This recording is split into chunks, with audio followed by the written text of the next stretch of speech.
Welcome back to Transfer Winners and Losers, everybody. I've not been here for a couple of weeks, but I'm back because Manchester United are the first winners. That's the only reason I've returned. It's not. I'm back from your holiday. This one was sent in by Tamish Bahal. Oh, I thought we were going to talk about the guy who knew every word to Thiago Silva when he was dragged on stage by David Glastonbury. He's the real winner here.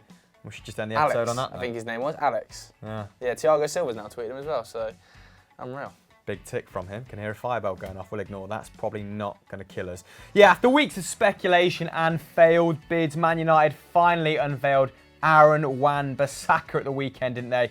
Qualifying them for our first winners. The deal will see United pay Crystal Palace 50 million spondula in total, with 45 of that coming up front, making him the club's fifth most expensive signing behind Pogba, Lukaku, Di Maria and Fred. What a list. The 21-year-old will also be earning a whopping £80,000 at Old Trafford, although that's fairly modest for standards at Old Trafford. Now, we'll get onto that in a moment, because your boy's on 300k now, isn't he? Do you believe the reports? A huge leap from £10,000, which he was on at Palace. So props to him, deservedly so after the season he's had as well. He was actually the lowest paid first team member there.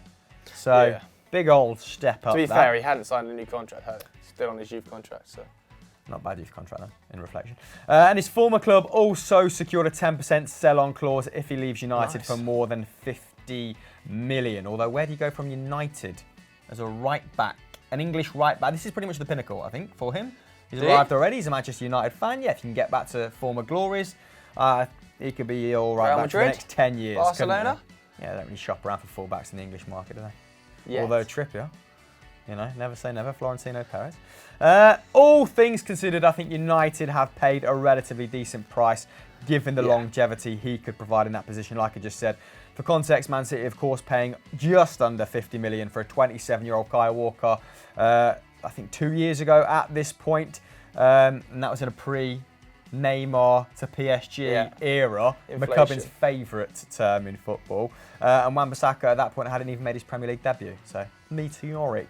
And while that was seen at overpriced at the time, United are used to paying premiums, aren't they? And as far as, I've just seen the little smiles on your shorts. New shorts. Thank you. Yeah, they are. From Lazy Oaf, shout out. Happy days. So send us some free merch. Solskjaer's glad there, wasn't he? Yeah, I think he wanted all of his business done pre-season, he said, didn't he? And he's not going to get all of his business done pre-season, given that most of the players come back, I think, this week, maybe next week. Yeah, a lot of tournaments. But he'll be glad to have Wan-Bissaka back and signed with the club. I think he wants two more midfielders. He wants another centre-back as well. But clearly, this was a huge issue, and an issue that has been festering at Manchester United for years now. He who shall not be named has been occupying the spot for far too long. Before him, it was, of course, Tony Valencia, who did an adequate job. Yeah, he's joined the new club as well. Shout out Tony Valencia. But again, most cut man in football. Not a standard right back, really. Another converted winger. So Man United finally solving an issue, and I agree with Solskjaer's words. And I think he's saying that he was one of the best young defenders in the Premier League last season. We all had him down, kind of him, Trent Alexander-Arnold, as the best two right backs in the league last season. For me, Trent is a better right back because of his attacking output. I think that's something that Wan-Bissaka has to add to his game if he's going to be playing at Manchester United, because he's not going to be doing as much defending as he was at Crystal Palace, which he was exceptional at last season, by the way. 6.1 tackles and interceptions per 90, more than any other fullback in Europe's top 5 leagues. That is ridiculous. Won a whopping 94% of his tackles. Again, the best for any fullback in Europe. Not too bad on the ball. A good dribbler, around 2 dribbles per 90, but not the best crosser, not the best final ball. I read an article on StatsBomb where they're saying his passing needs a lot of work. So he's not the finished article, is he? He's not the finished article. He's going to have to be worked on. He's going to have to be improved, and that is something that Manchester United have struggled to do recently. Not many players have come to Manchester United and improved over the last few years. So I'm hoping we can do it with Wan-Bissaka. I think we've got him for a good fee, because obviously they wanted, I think, £75 million.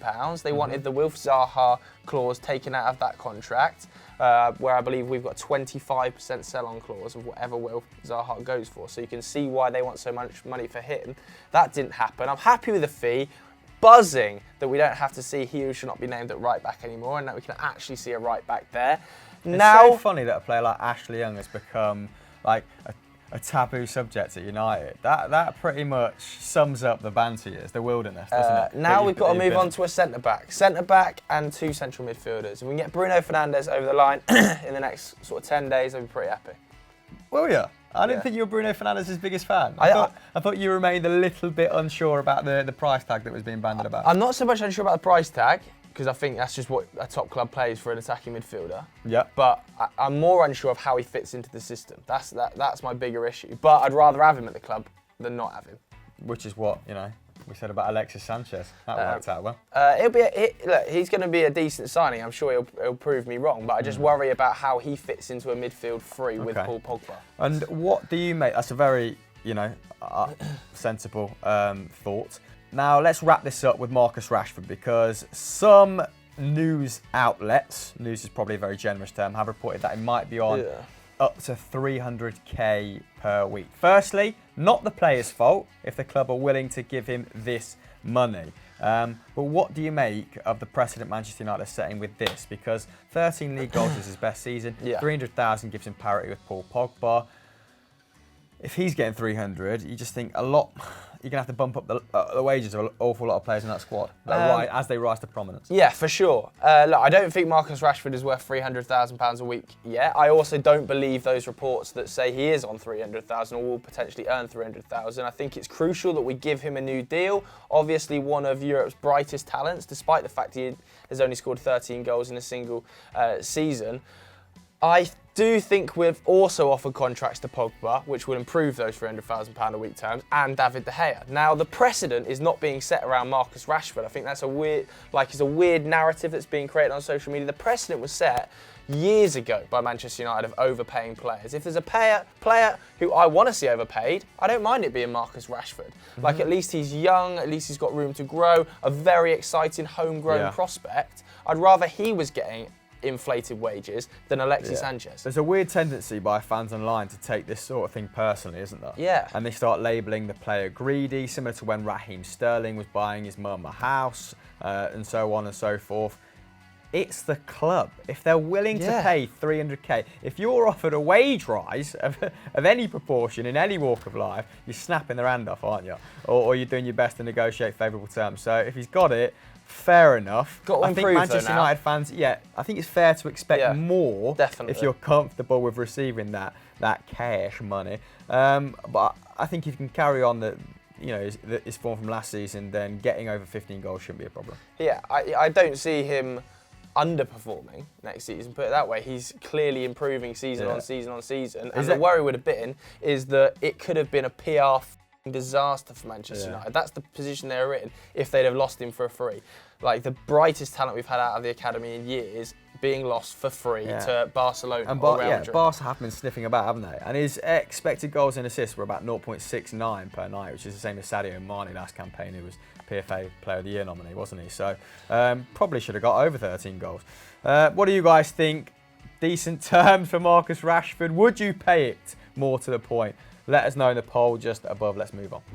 But hold on just a bloody second, before we get into AC Milan, which was suggested by Ferris8TM. I want to know if you're subscribed or not. And if you're not, then click the button as displayed on screen right now and the bell so you never miss a Football Daily moment. They're all magical. AC Milan's transfer policy in the off-season, not so much though. Yeah, AC Milan is an entire club pretty much sitting in the losers. Obviously, you guys will have seen by now that they were kicked out of the Europa League due to FFP issues.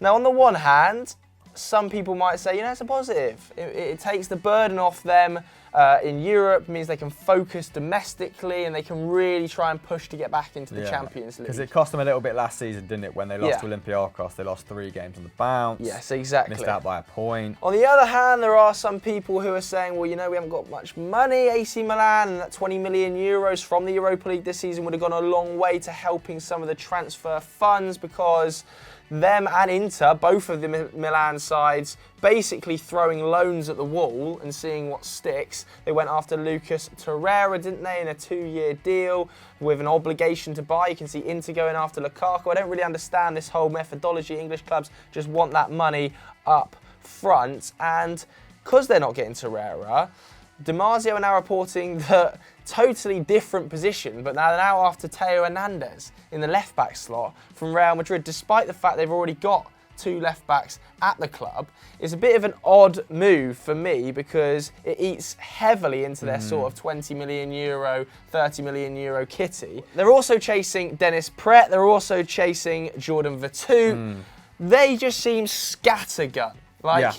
I understand that they are struggling to bring players in, but at least have like a clear idea of the position you want. Don't be going left back, attacking mid, winger, centre mid. Yeah, Paolo Maldini has just been cutting about all of Europe's holiday destinations, trying to pinch these players on loan deals. Of course, was photographed, I think, with your boy Theo Hernandez in Ibiza, and also wanted to take Dani Ceballos and Kovacic on loans from Real Madrid. Dani Ceballos, of course, clinching the Under-21 title with Spain last night. Congratulations to him, but Kovacic going to Chelsea on a permanent. Real Madrid need the cash. Chelsea willing to provide it. So, yes, looks like they might have missed out on another primary target owing to the fact they want to pay it over, stagger over 3 years, which isn't unheard of in football. But the 2-year loan system does seem to be a rarely modern phenomenon that stems from Inter Milan and is now widespread in Italian football. Veretout makes more sense, I suppose, than some of the transfers that they've been linked with, especially if they dispose of Kessié, who's, despite... he's had an okay time there. He still has his suitors, doesn't he? Veretout making more tackles and interceptions than the Ivorian and averaging 0.8 more key passes. So sort of pipping him at multiple posts. In fact, only Çalhanoğlu and Suso were more creative than the Villa man in that AC Milan team. And having spoken to Federico Manas from a podcast, he assures me that a lot of AC Milan fans don't rate Çalhanoğlu in the slightest and would like to see him go. And Suso has kind of entertained some bids around the 40 million mark, but I think he pretty much ran their attack for the first 6 months, so we'll probably be reluctant to let him leave. Pret, he's been linked with Arsenal as well, haven't he? I don't think any set of fans are really overly enamoured with him. Just 5 goal involvements last season, 1 key pass a game, with pretty low dribble numbers. Did work under new boss Gianpaolo though, so maybe you want to link back up. Maybe that's just lazy journalism. Who knows at this point? Probably too early to tell.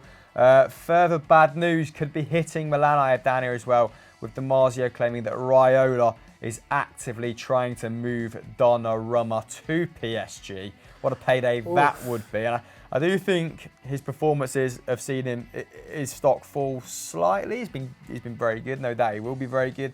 But not really a lot of other clubs sniffing around at this point. Make it happen so they don't get De Gea, please. Let's make it happen. Let's get the petition of Donnarumma to PSG on the go, please. The boy wonder, he's 20 now, valued at around 50 million euros, and I think PSG could use Areola as a bit of a make-weight, which might speed this deal up. So potential fees of 20 million plus Areola have been floated for Donnarumma, and I'm not really sure who's getting the better part of that deal at the moment. Maybe some Serie A goalkeeping aficionados. Let me know in the comments below. It's a new era for Milan, so plenty for them to be positive about. I don't know how much money they have because, of course, the new owners have taken over. Gazidis is there now, Maldini, Boban, and Ricky Massara pretty active behind the scenes, aren't they? But at the same time, FFP. At the same time, Europa League. So it's sort of 1 step forward, 2 steps back a lot of the time with AC, isn't it? Yeah. Anyone else in the know, let us know in the comments below, and let's move on to our final winners. Moving on to our final winners then, as Hamel just said, it's Napoli. This was sent in by Menon Sugith 2002. Yeah, and we're staying in Italy, and the top of Italian football at the moment is incestuous, to say the least. So Napoli just announced the signing of centre-back Kostas Manolas from Roma by activating his release clause for around 36 million, which seems like a fair price. He's a very solid defender. And the deal also sees him sign a pretty healthy contract, 4 million euros a year over the duration of 5 years, with a 2.7 million euro signing on bonus. But as a bit of a make-weight, Roma have also signed Amadou Diawara, the young midfielder that we've been touting to make an impact at Napoli. He's done well in limited minutes, but he just hasn't racked up any meaningful minutes. in the last 2 or 3 seasons. He's gone for around 21 million euros the other way, which seems like a favourable price, in order to speed this up. Now, Manolas moved to a Napoli side that, of course, finished second in 3 of the last 4 seasons. They'll be playing Champions League football next year. Roma, meanwhile, finished 6th, so they'll be playing Europa League football. He's long been linked with a move to the Premier League. However, Napoli were the most interested party, and you can see why with Raul Albiol, now 33. He made 20 appearances last year, sort of juggling time at centre-back next to Koulibaly with Maksimovic as well. So it was necessary, a very good signing for them. Solidifies them as a second-place team. If they make a few more useful signings, keep hold of, Fabian Ruiz, if James Rodriguez goes to the club, Joe, who knows? We know. Still going to finish second, aren't they? Yeah, I mean, almost definitely, especially with some of Juventus' transfer business. Yeah, hate to be negative. Rabiot, Ramsey, not too bad, is it? Either way, let's just chat a little bit about how he fits into this Napoli side. I always find it quite hard to analyse centre-backs. We always say this, the numbers don't really tell the full picture, do they, for certain players?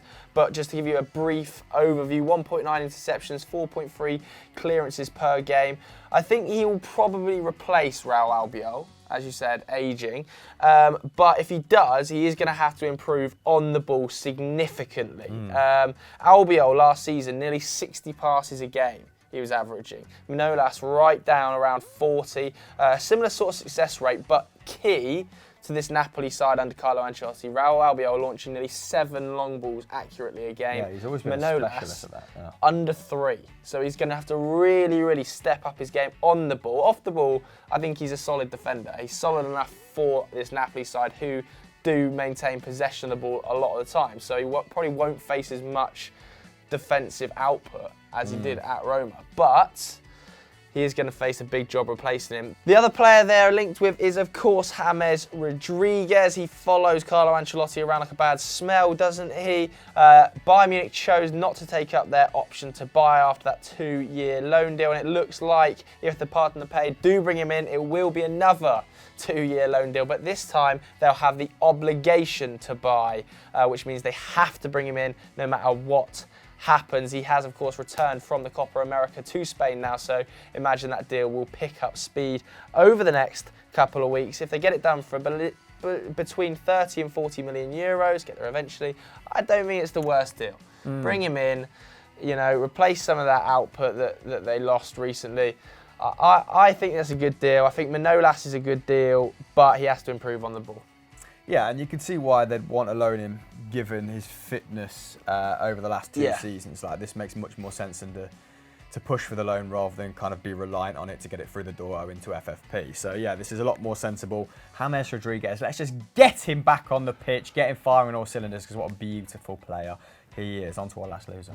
Final loser comes from Machine Madness, and it is Sevilla. Wah, wah, wah. Yeah, Monchi not having a good time with it. Obviously, he was rubbish in Italy. He's gone back to Spain, hasn't he? Crawled back to Sevilla, and he's struggling yet again. Of course, star attacker, the man we rate very highly and constantly talk about, Pablo Sarabia, looks like he's left the club. PSG paying his 18 million euro boring end to that transfer side. Yeah, it does seem quite boring, of course. George spoke about him joining Arsenal on the podcast. If you haven't already listened to the How to Fix Arsenal Extra Time podcast, make sure you download that right now. The link's in the description. That was an excellent, excellent listen.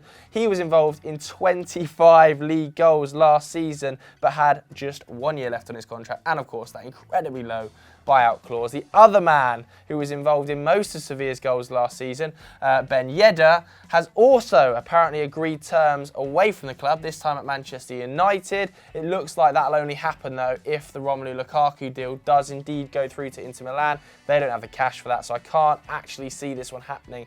It's crucial they keep hold of Ben Yedder, because if they lose him and Sarabia, I mean, it's an absolute disaster of a window. For a combined, let's say, sub 50 million euros, Monchi has a rebuild job to end all rebuild jobs at that Sevilla side.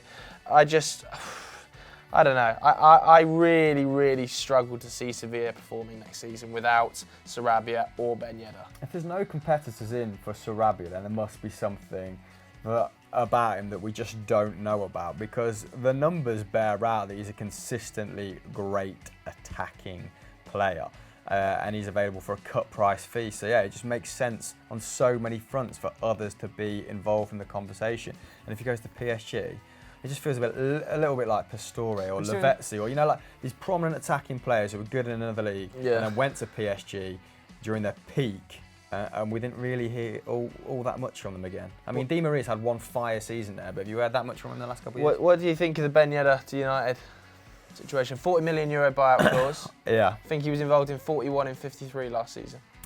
Yeah, I mean, last season was his standout season, wasn't it? Last season, his numbers went supernova. So I'm not massively convinced he's the man to lead the line at United in the absence of Romelu Lukaku. I think Lukaku's skill set. I think he'd be a backup striker. If Lukaku goes behind Rashford. Yeah. Okay, not a bad backup option. But again, not watched that much of him that I could tell you about any intricacies of his game. 40 million, I suppose, isn't bad in this market for someone with those numbers. So an educated gamble, wouldn't it? There's a few more transfers we've got down here involving these clubs. So Villarreal look to have saved Sevilla from a reunion with Alberto Moreno. Sevilla are apparently sending representatives to Newcastle to pursue a double deal for Ayoze Perez and Florian Lejeune. I mean, Lejeune saw just over 1,000 minutes last campaign for a side fighting relegation. Perez, a slightly smarter buy in our opinion. 12 goals, 2 assists in 36 appearances, still just 25. But if you look at his XG, which I think was around 0.37 for expected goals and assists per 90, probably bears out that he was a little bit fortunate with those numbers. And it's a massive step down from Ben Yedder's 0.85 and Sarabi's 0.77. And also, like, to just contextualise some of those numbers, I'm pretty sure like all of his goals and assists came in like the last 8 games. I think he scored a hat trick. I think he scored 6 or 7 goals in his last 9 games. Did he also take penalties? I remain unsure. No, I think that might have been Matt Ritchie that takes penalties. Or Rondon. Or Salomon. What we've concluded there is we don't know who takes penalties for Newcastle. Anyway, moving on. They've let Quincy Promes go back to Ajax as well. His career never really kicked on in a way that Sevilla fans had hoped for after he showed a lot of promise in the Eredivisie. He's gone back to Ajax. So I feel like they've got a bit of a bargain. And if they bring in Ayoze Perez and let Promes go, the joined up thinking isn't really there, is it? However, they have signed the boy, Joan Jordan, who I was tipping for. Have they? Yeah, I was tipping for Celtic about 6 months ago. I tweeted them directly. When did Joan Jordan join One of my Sevilla? more desperate moments on football Twitter. Yeah, they've signed him for just 14 million euros, and he looks like a top-class kind of two-way midfielder. Joins them on a 4-year deal. Ibar, of course, had the 3rd best defence and 3rd best attack last campaign, so there's a couple of stars in the waiting to be pinched from them, and Joan Jordan was one of them, and he's gone. So fair play. One bargain in the bag, but maybe another season of mediocrity if they don't kind of make some more significant moves and keep these players. Sorry to say it, Sevilla fans. I just wonder who's going to pick up Dani Ceballos. Whether it's going to be a Sevilla or it's going to be an Atletico. It's going to be another loan, isn't it? Whichever one of these sort of sides picks him up is obviously going to get a potential superstar out of Real Madrid. If the shoe was on the other foot, Real Madrid would probably be trying to sign Dani Ceballos. Yeah. But whoever picks him up, if it is going to be a club like Sevilla, I think you're going to get an absolute bargain. I think it'd be a lot. I don't think they'd let him go to another La Liga club on a permanent. Yeah, Tottenham should be all over Dani Ceballos in my opinion. Yeah, I think Man United should be all over. Come through, yeah. Fair play. That's the end of the show, isn't it? So might as well wrap this up. I think what else is on Football Daily at the moment? Awkward FIFA with John Babb. Of course, we have the 2 podcasts, The Game's Gone Mad by Olivia Dodd and Extra Time. We didn't do one this weekend. Strap for resource. Are planning on doing one this weekend. Are we? Yeah. Decent. They might be out Sunday. No promises though. What a note to end on. Bye.